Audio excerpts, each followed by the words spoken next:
আগামী ৮ তারিখ আর্জেন্টিনার বিপক্ষে মাঠে নামবে বাংলাদেশ, খেলবে ব্রাজিলের সঙ্গেও। সব ম্যাচ হবে ঢাকাতেই। আগামী ৫ তারিখ প্রথমে ব্রাজিলের মুখোমুখি হবে বাংলাদেশ, এরপর ৮ তারিখ আর্জেন্টিনা হবে প্রতিপক্ষ। শেষ ম্যাচে মুখোমুখি হবে আর্জেন্টিনা ও ব্রাজিল। রোমাঞ্চকর এই আয়োজন নিয়ে আরো থাকছে প্রতিবেদন। ফুটবল প্রেমীদের জন্য দারুণ এক চমক অপেক্ষা করছে ডিসেম্বরে। লাতিন আমেরিকার দুই পরাশক্তি ব্রাজিল ও আর্জেন্টিনাকে নিয়ে ঢাকায় অনুষ্ঠিত হতে যাচ্ছে আন্তর্জাতিক মানের ফুটবল উৎসব।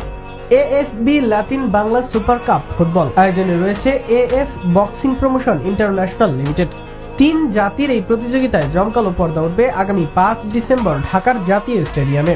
টুর্নামেন্টের সূচি অনুযায়ী ৫ তারিখ বাংলাদেশ মুখোমুখি হবে লাতিন জায়ান্ট ব্রাজিলের। এরপর ৮ ডিসেম্বর বাংলাদেশের প্রতিপক্ষ আর্জেন্টিনা। আর সর্বশেষ ১১ ডিসেম্বর মাঠ কাঁপাতে একে অপরের বিপক্ষে নামবে ফুটবল ইতিহাসের সবচেয়ে হাই ভোল্টেজ দ্বৈরথ ব্রাজিল ও আর্জেন্টিনা। ৩টি ম্যাচই অনুষ্ঠিত হবে ঢাকাতেই, যা দেশের ফুটবল প্রেমীদের জন্য অনন্য সুযোগ তৈরি করেছে। এই প্রতিযোগিতার আরেকটি বিশেষ দিক হলো বাংলাদেশের দল গঠন হবে দেশের সাবেক তারকা ফুটবলারদের নিয়ে। ৩ জাতির দলই খেলবে নিজেদের জাতীয় জার্সি পরে। আর্জেন্টিনা ও ব্রাজিল ও বাংলাদেশ ফুটবল ন্যাশনাল অ্যাসোসিয়েশন থেকে অনুমোদন পেয়েই এই সিদ্ধান্ত চূড়ান্ত করেছে। এদিকে ব্রাজিল দলকে নেতৃত্ব